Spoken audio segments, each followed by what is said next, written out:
एक ये कांवड़िया यात्रा पे एक नोटिस इशू किया है जहाँ पे दे हैव टू, हाँ, जहाँ पे सारे स्टॉल्स और शॉपकीपर्स को उनका नेम डिस्प्ले करना होता है। तो आप इसको किस तरह से देखते हैं? आपने ट्वीट भी किया है इसके बारे में। देखिए ये जितना भी इसके इस ऑर्डर या जो वर्बल ऑर्डर है उत्तर प्रदेश की सरकार की तरफ से, उसको हम कंडेम करते हैं। इसलिए कंडेम करते हैं कि ये संविधान के आर्टिकल 17 का वायलेशन है जो अनटचेबिलिटी की बात करता है। तो उत्तर प्रदेश की सरकार अनटचेबिलिटी को प्रमोट कर रही है। इस तरह का ऑर्डर देकर के नाम रखना और अपने रिलीजन का इजहार करना, बताना, ये आर्टिकल 21 राइट टू लाइफ का भी वायलेशन है और आर्टिकल 19 राइट टू लाइवलीहुड का भी ये वायलेशन है। दूसरी बात ये है कि जब से वो उत्तर प्रदेश की सरकार ने ऑर्डर दिया है, मुजफ्फरनगर में जितने ढाबे हैं उन ढाबों से मुस्लिम एम्प्लॉइज़ को निकाल दिया गया है। तीसरी बात यह है कि उस हाईवे के ऊपर मैकडॉनल्ड है, KFC है, पिज़्ज़ा हट है, आपके कैफ़े कॉफ़ी डे है, उसके ऊपर क्यों नहीं बोल रहे हो लोग? उनसे क्या कुछ बातचीत हो गई क्या आपकी? पांचवी बात यह है कि ये जो ऑर्डर है उत्तर प्रदेश की योगी आदित्यनाथ सरकार का, ऐसा दिख रहा है कि हिटलर की रूह उनमें समा चुकी है। ये क्रिस्टल नॉट मूवमेंट लग रहा है। हिटलर भी एक जूडन बॉयकॉट करते थे, इस तरह का बॉयकॉट हो रहा है उत्तर प्रदेश की सरकार की तरफ से। भाई आप होते कौन है ये करने वाले? क्या एक यात्रा का इतना उनको आप इम्पोर्टेंस देंगे और दूसरों की लाइवलीहुड को बर्बाद कर देंगे आप क्या एक ही समुदाय के लिए कि उसके लिए काम करेंगे? कॉन्स्टिट्यूशन कहाँ गया फिर? कॉन्स्टिट्यूशन क्या कहाँ चलेगा? कौन से कचरे के बिन में चलेगा कॉन्स्टिट्यूशन? फिर मोदी जी संविधान को उठा के चूमते। ये सब नाटक ड्रामा हो रहा है। तो ये स्टेट की तरफ से हिंदुत्व की जो तंजीमें हैं, ऑर्गेनाइजेशन है, उनके प्रेशर में आकर ये बोला जा रहा है कि आप मुसलमान की दुकानें मत जाओ। क्या है ये? किस लिए हो रहा है? आप उनको आइडेंटिफाई कर रहे हैं। ये हिंदू की दुकान है, ये मुसलमान की दुकान है, इसका नाम अबू बकर है, इसका अली अली है, इसके पास मत जाओ आप। ये क्या है ये? और आखिरी बात यह है कि मैं चैलेंज कर रहा हूँ, रिटर्न ऑर्डर निकालो आप। योगी आदित्यनाथ में अगर हिम्मत है तो रिटर्न ऑर्डर निकाल के बताओ हमारे को इसके बारे में। क्लियर डिस्क्रिमिनेशन हो रहा है मुसलमानों से। ये कॉन्स्टिट्यूशन की, संविधान की धज्जियां उड़ाई जा रही हैं। हमने आर्टिकल 17 के जरिए अनटचेबिलिटी खत्म किया, आप अनटचेबिलिटी ला रहे हैं। आप राइट टू लाइफ के खिलाफ है, राइट टू लाइवलीहुड के खिलाफ है। तो ये क्लियर कट डिस्क्रिमिनेटरी ऑर्डर है और ये बताता है कि ये मुसलमानों को सेकेंड ग्रेड सिटीजन बनाना चाहते हैं उत्तर प्रदेश में, पूरे देश में। और पूरा जो लार्जर इनका स्कीम है उसका ये इम्प्लीमेंटेशन हो रहा है। और मुजफ्फरनगर के ढाबों से पूरे मुस्लिम एम्प्लॉयज़ को निकाल दिया गया है। आप ही के दूसरे टीवी चैनल की रिपोर्ट है, आपके निकाल दिया गया है। बताइए क्या कर रहे हैं आप? क्यों जुल्म कर रहे हैं साहब? इतनी नफरत क्यों है बीजेपी को मुसलमानों से?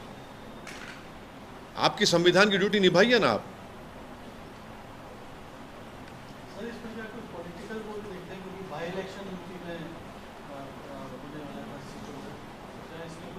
देखिए ये इलेक्शन ये इनकी कंसिस्टेंट हिंदुत्व की आइडियोलॉजी के ऊपर ये लोग अमल कर रहे हैं।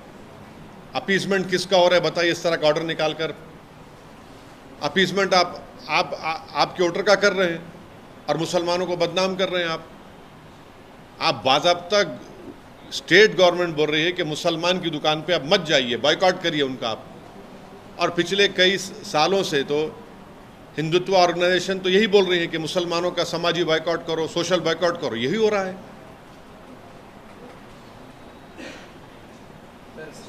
शुभेंदु अधिकारी जो बीजेपी के लीडर है वेस्ट बंगाल के, उन्होंने बोला है कि सबका साथ सबका विकास का जो स्लोगन है उसके ऊपर फिर एक बार सोचना पड़ेगा, क्योंकि वेस्ट बंगाल अरे छोड़िए ना, भाड़ में जाए वो, कोई बोलता नहीं बोलता, संविधान है।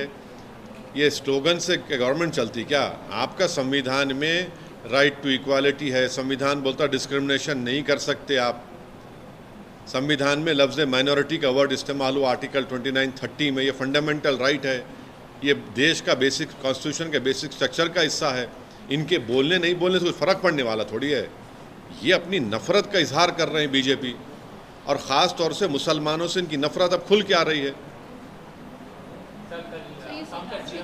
हाँ, असम का सीएम झारखंड में बोला है मुस्लिम पॉपुलेशन असम में 12%, 1951 में 12% का 50% हो गया, मैं इसके खिलाफ लड़ रहा हूँ, ये बहुत डेंजर ट्रेंड हो रहा है बोल के कल बात कर रहे हैं। आसाम के मुख्यमंत्री जो है भारत के टॉप 5 झूठों में शुमार होते, टॉप 5 झूठों में।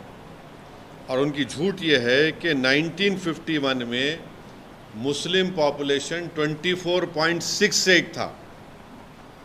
झूठे हैं वो, और नफ़रत करते हैं आसाम के मुसलमानों से। आसाम में है तो बंगाली मुसलमान मियाँ बोल के डिस्क्रिमिनेट करते, आसाम के बाहर गए तो पूरे मुसलमान डिस्क्रिमिनेट करते। झूठ क्यों है बोल रहा हूँ मैं आपको। 1951 में आसाम था, उसमें नागालैंड नहीं था, मिज़ोरम नहीं था, आपके अरुणाचल नहीं था, मेघालय नहीं था, राइट। अब ये अलग स्टेट जब बन गए तो उस वक़्त 51 में 24.68 मुस्लिम पॉपुलेशन था, 2001 में 30.92 था, और 2011 सेंसस में 34.22 था। इतना झूठ बोल रहे, और इनके झूठ की वजह से पूरा एडमिनिस्ट्रेशन, पूरे ऑफिसर्स मुसलमानों से नफरत कर रहे हैं। और कैसा कर रहे हैं मैं बता रहा हूँ आपको।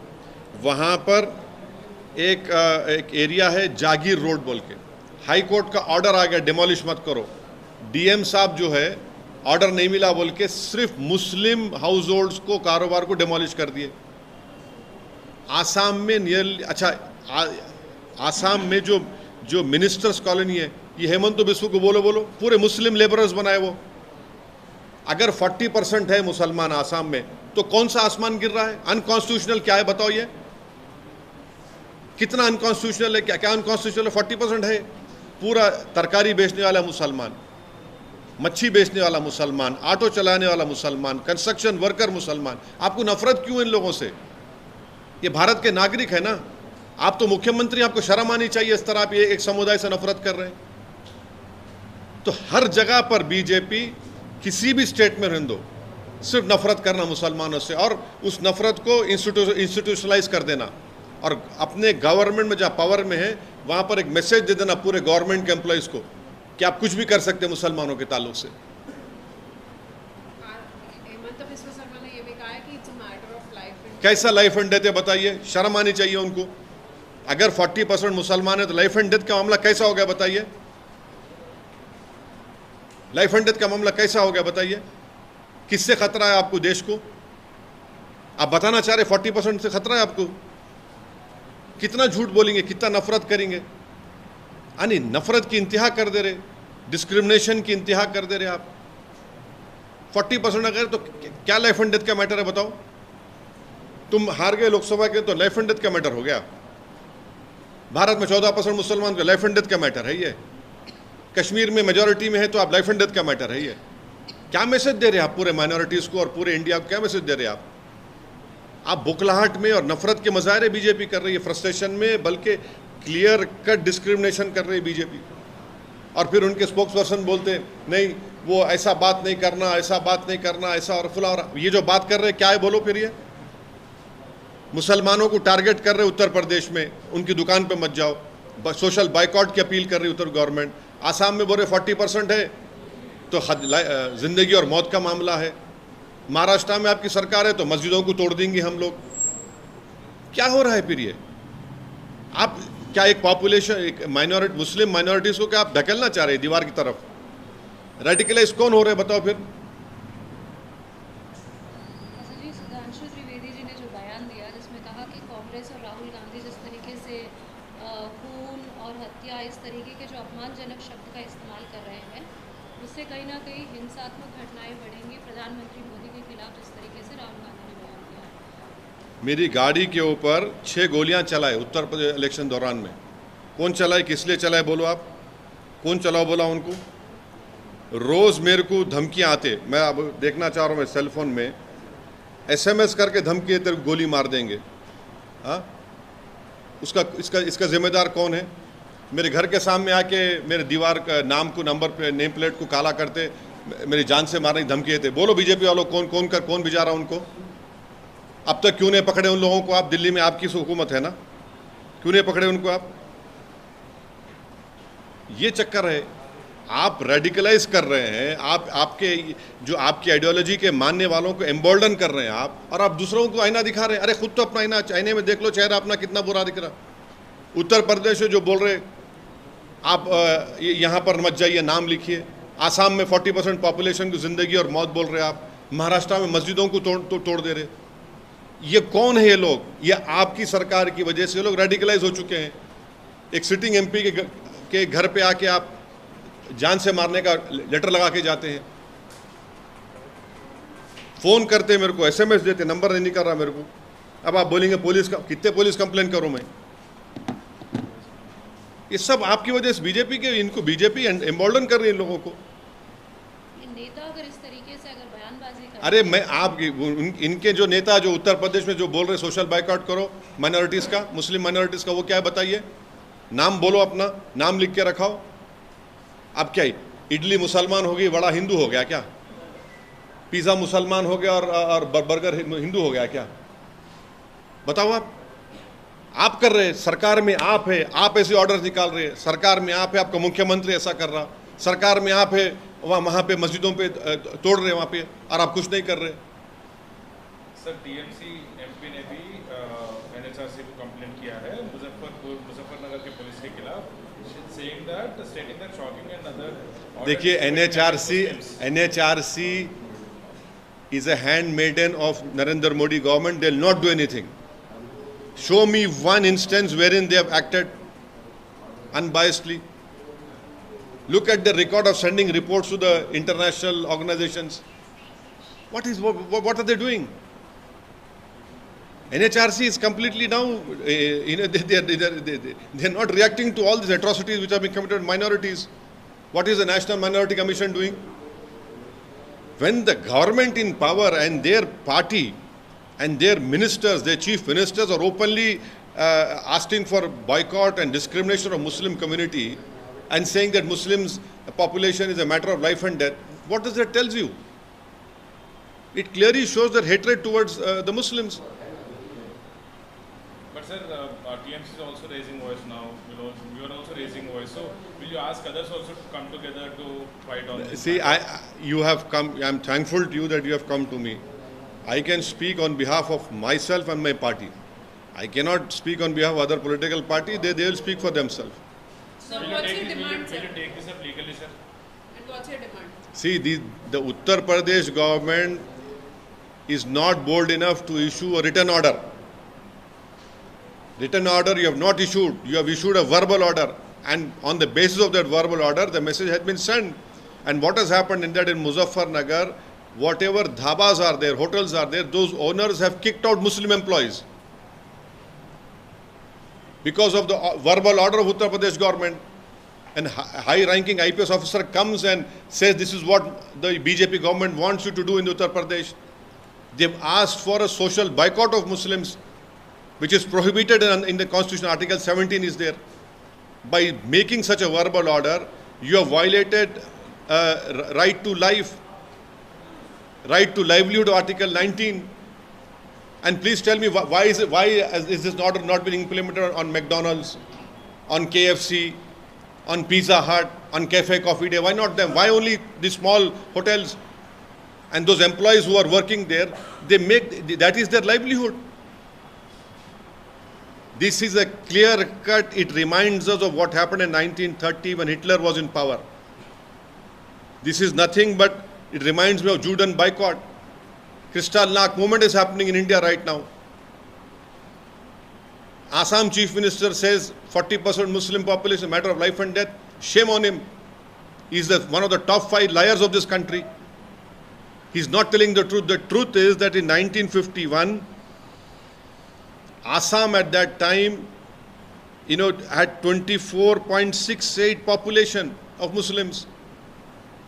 Then Mizoram, Nagaland, Arunachal, Meghalaya, kahan the? When were they created? Tell us. And then in 2001, the Muslim population 30.90. 2011 census, it was 34.220. Now we are in 2024. It might be or 40%. So what? Who constructed this ministers' colony? The Muslim laborers. Who sells vegetables? Sells fish, meat, auto drivers, laborers. Why are you so fearful with this population? They are Indians. You don't have the right to call them in this way. Matter of life. What matter of life and death? Politically, you should lose. I hope you lose badly over there in Assam. I hope that your party is wiped out from the face of Assam. But you have no right whatsoever to target 40% of Muslim Assam. What is the message you're sending to the whole country? It is the BJP leaders and the chief ministers who are indulging in this dog whistle politics, who are openly asking for social boycott or openly saying Muslims are a threat to this country. This is their clear-cut policy of discrimination and hatred. It feels like we are living in 1930 Hitler's era now. Budget session start हो रहा है, उसको लेके कुछ अभी जब budget session शुरू होगा जब बोलेंगे ना, अभी क्या बोलेंगे? सर, मुहर्रम के मौके पे कल जुलूस निकाला गया था उत्तर प्रदेश और मध्य प्रदेश में, वहाँ पर फलस्तीन के झंडे लहराए गए, तो उन लोगों के आप फलस्तीन का स्टैंप निकाले, जो निकाला उसको डालो जेल में। कौन स्टैंप निकाले थे? निकालो, आपकी सरकार बीजेपी निकाले ना, निकालो जेल में डालो उसको। फलस्तीन का स्टैंप कौन निकाले थे? ओवैसी की गवर्नमेंट थी क्या? आप स्टैम्प निकाले, डालो जेल में उन लोगों को, स्टैम्प निकालने वाले को। और स्टैम्प अगर फ्लैग निकाले तो कौन से कानून में बुक कर रहे हैं आप उनको?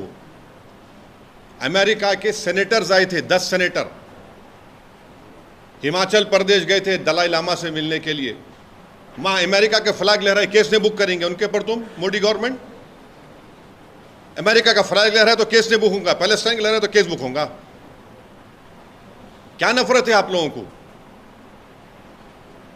अमेरिका के 12 सेनेटर्स आए थे वहां पे, जिसको प्राइम मिनिस्टर बाद दिल्ली मिले। दलाई लामा से मिलने गए वहां पर तो पूरे अमेरिकन फ्लैग जलाए, अरेस्ट करो लोगों को भी। आप वहां भी तो देखो ना क्या हो रहा, फिर आप बोलो अरेस्ट करो बोल के आप एक डिसीजन लो। आप सिर्फ नफरत करना। ये जो रशिया वाला जो मामला है उसमें कुछ लोग अभी भी हैं जिनको अभी तक अब प्राइम मिनिस्टर जाकर गवर्नमेंट ऑफ इंडिया ये बोली कि उनको वापस लेकर आएंगे। अभी भी गुलबर्गा का एक बच्चा है, कश्मीर के बच्चे हैं, पंजाब हरियाणा के बच्चे हैं, उनको फौरन लाना चाहिए। आपकी जब वहाँ की रशिया की सरकार से बात हुई तो लाना चाहिए, उनको वापस लाइए। वहाँ के हम रिक्वेस्ट करेंगे वहाँ के इंडियन एम्बेसडर से, हमारे एम्बेसडर स्टाफ से, कि वो रशिया की गवर्नमेंट से कोऑर्डिनेट करके उनको प्रेशर डाल के हमारे इंडियंस को वापस लेकर आए। आप यहाँ पर सेफली लेकर आए। उनके पेरेंट्स परेशान हैं, बच्चे परेशान हैं, उनके सब लोग परेशान हैं। कुछ लोगों को डिक्लेयर डेथ भी बोला गया, लेकिन मार्च या फरवरी की बात है, लेकिन अभी तक नहीं हुआ। क्या वही हम उम्मीद करेंगे कि उनका जो भी उनका जिंदा है तो वापस लेके आइए। अगर उनका डेथ हो गया तो कम से कम ऑफिशियली बता के उनकी डेड बॉडी मिल सकती तो वापस इंडिया को लेकर आइए। Okay, thank you.